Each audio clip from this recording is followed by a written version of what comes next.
It's time for the big three. We've got 3 stocks, 3 charts, and 3 trades. Rick Ducat will take us through the charts as always. Here to take us through the trades is Tim Bohen, Chief Technical Trainer at StocksToTrade.com. Great to have you both with us. Tim, I'm watching the board. We were entirely in the green 2 minutes ago. Now we've got a bit of a mixed picture, a little bit of seesawing around the unchanged line this morning. But I'd love to get your thoughts, and also where are you joining us from today?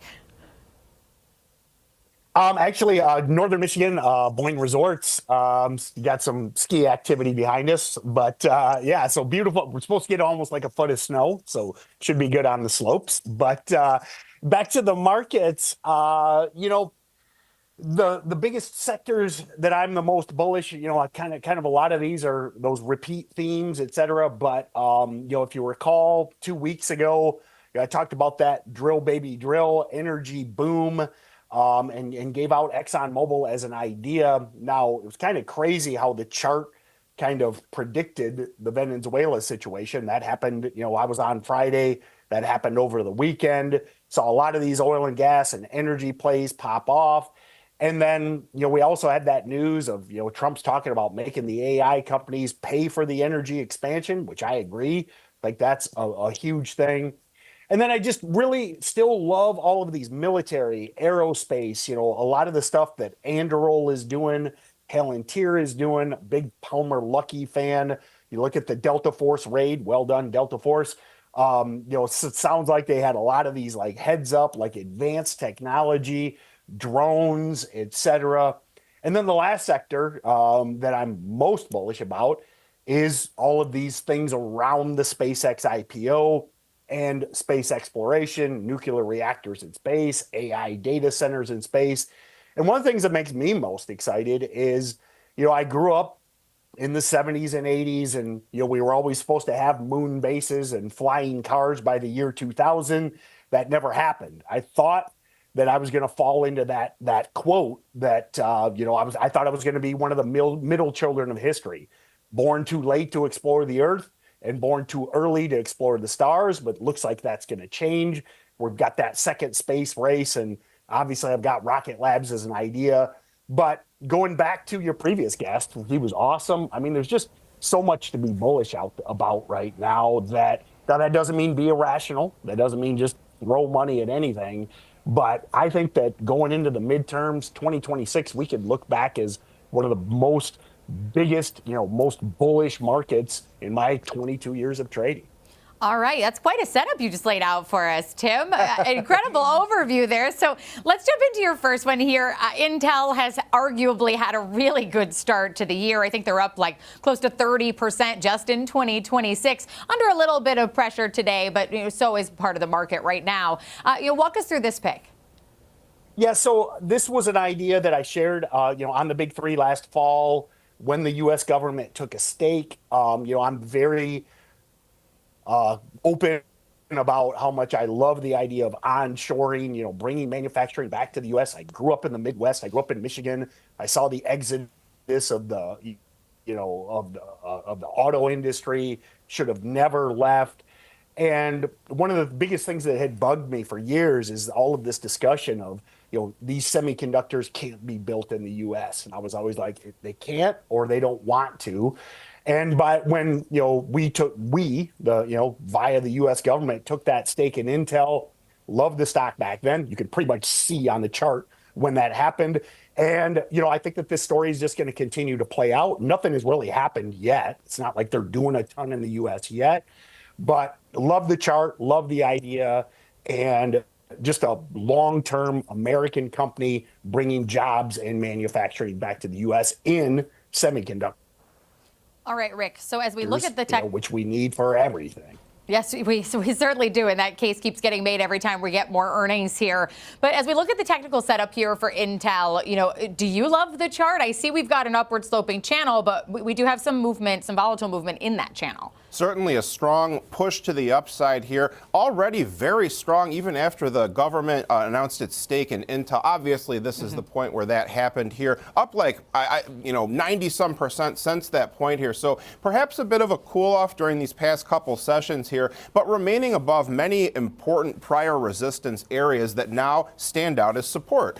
For example, 44 right here, an old high point. That could be one area that we do see price retreat to potentially for the bulls to regroup. It's a common situation in trading that after a breakout, after the initial wave of exuberance dies down, prices fall back somewhat and to an old area of price importance and then continue in the trend. Certainly not a prediction, just a common situation that happens here. Also 42, another old high, and here this level 36, which was a repeated series of low points and then high points after that. So when we do look at our moving average studies here, we have a pretty good distance between most of our moving average and the current price activity here, but our weekly 5-day EMA is roughly where we bottomed out today. That comes in around 46.84 currently, so this could be a short-term supportive area to be on the lookout for. If we do start to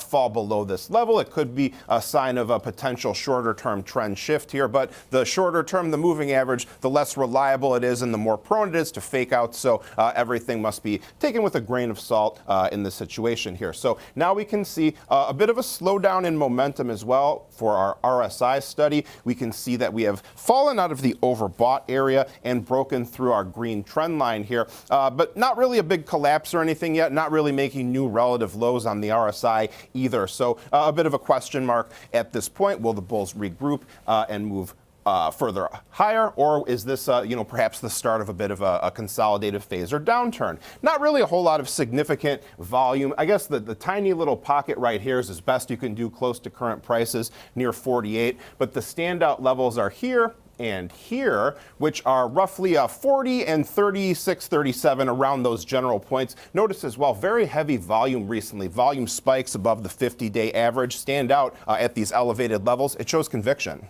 Yeah, and for Intel today, down about 2% at 47.34 right now, but a really impressive start to 2026. This next company also has had an impressive start to the year, a really impressive last month, just up more than 30% in the last month. We're talking about Rocket Companies here. Mortgages, obviously getting a boost off of some of the potential policy changes and lower rates here. Is that a part of this play, Tim? Yeah, excuse me. It's kind of funny. I went on that 5-minute monologue about how bullish I am space, and then I bring a stock that's a mortgage company but has Rocket in the name. But anyway, Rocket Labs, Michigan company, really like this name. Like you said, very strong chart. And really, Marley, you kind of gave my bull thesis on this. It's just, the unthawing of the housing market, rates dropping. Looks like Trump's going to get his new Fed chairman installed that's going to, do what he wants to push rates lower. I think we'll just see a lot of refis, a lot of activity in the mortgage market. And based on the chart and that thesis, I think Rocket Labs is a solid idea. All right, Rick, so as we look at the technical setup for Rocket Labs and we see that they've rocketed a bit to the upside recently, what's the setup here? Well, Tim had kind of mentioned that he brings similar setups often here, which, that can be a good thing here because what we have is a consistent breakout above price activity. This doesn't have to be rocket science. You knew I was going there, sorry. But, we just look for the breakouts, obviously. So a similar theme here is we see a repeated area of resistance, then price broke above it, and we haven't even really retested that area just yet here. Now, the closest area to be on the lookout for would be this very small gap here, 22, or perhaps even closer here, these levels that we encountered near about 2350. It gets harder and harder to do this with any kind of, conviction when you have such little time that has been spent in these areas. These are very fast-moving prices. These are just general points that you may be interested in if you're looking for potential support. But as we said, upside breakout, pushing higher here, making new intraday highs today, but backing off a little bit from that point here, still within the boundaries of our white channel sloping upward here. Momentum still quite strong, 75.5. We are a little bit below our previous peak on the RSI, though, so a tiny bit of of potential bearish divergence here. But, you know, really look for the crossover back below 70 and for the trend line to break in tandem with a price breakdown as well. That would be more of the bearish ominous sign here. For now, it's perhaps just a temporary pause. Volume is the heaviest here at around 17, then also here near 19, and finally up here near 23. There's another pocket here, so that could be another short-term supportive area to consider. All right, and as we look at rocket companies, they are trading up 1.5% right now. But your next pick also Rocket, but this one really in the space here. We're talking about Rocket Lab, and Rocket Lab, as I'm taking a look at them, new all-time high today, trading up more than 6%. Yeah, so this is that idea. You know, I think I know it was last week, and it's kind of following that old trading quote of if it does no wrong, you stay long. I'm pretty sure I shared this back last fall as well.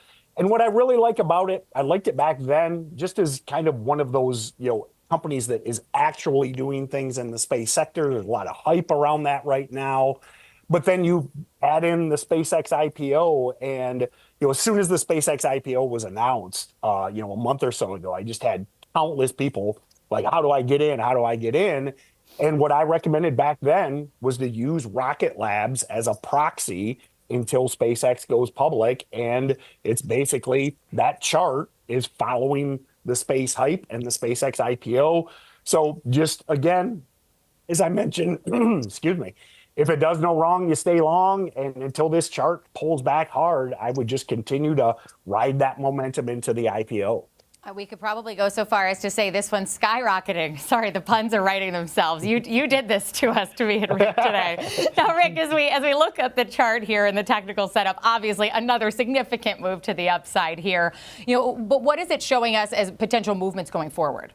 Yeah, upward channel type shape here. And again, similar setup here. We had a strong breakout to the upside. This is a really good example of what I was trying to explain earlier, where we had this old peak area here near about 69. Then you can see that we had several strong pushes to the upside. We had this type of behavior here. You can see after the strong push, a brief period of sideways to downward consolidation in these cases here. The bull flag, bull pennant type of setup where we retreat back to prior resistance, which then becomes support, and then the trend continues. You can see it played out multiple times here during our rally here. Even here, kind of more of a pennant type shape where it was triangular rather than a channel here. But now, again, even more new highs, potentially pushing above this rather steep upward channel already. Not stopping short just shy of the 100 level, though. So interesting if we do breach that level.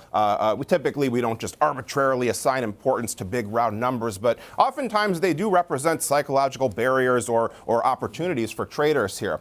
We can also see RSI still quite high here, repeatedly crossing into the overbought area, still kind of grinding higher and higher as we speak here. We are seeing a bit of a lower high than this area here, but we are making new relative highs in the shorter term, which I think is more important because it speaks to more of the current trend development here. Finally, volume profile shows that we had nodes here right around 88 or so, here near 65, and then the big one down here near about 48 or so, pretty far away, but those are the closest ones. Finally, a little disappointed we didn't choose Rocket Pharmaceuticals instead of Intel. We could have had all three with Rocket in the name. Tim, a missed opportunity here. We could have had all three with Rocket, but Intel has had a really impressive 26. Rocket Labs also hitting that new all-time high today, so thanks for bringing that one to us. Tim, thanks for taking time out of your ski trip also to be with us for Big Three today. That's Tim Bohen, Chief Technical Trainer at StocksToTrade.com. And, of course, Rick Ducat for always being my partner in puns and our tech master here on Schwab Network.